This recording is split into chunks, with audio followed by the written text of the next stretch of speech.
Ciao everyone, welcome to my channel. Today we're diving into the heart of Italian cuisine with a classic and delicious recipe Sugo, the traditional Italian tomato sauce. Perfect for pasta, pizza, and so much more. Let's get started.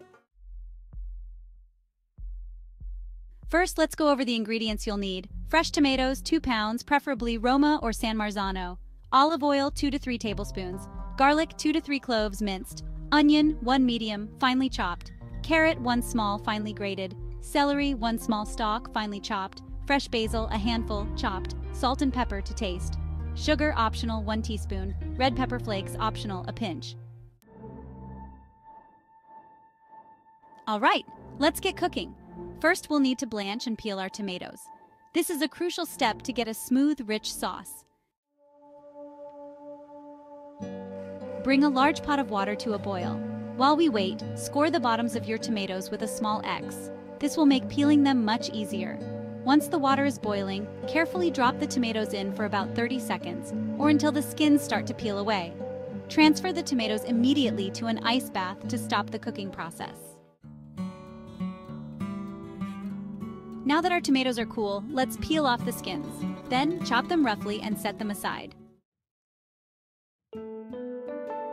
In a large pan, heat up your olive oil over medium heat. Add the minced garlic, chopped onion, grated carrot, and chopped celery.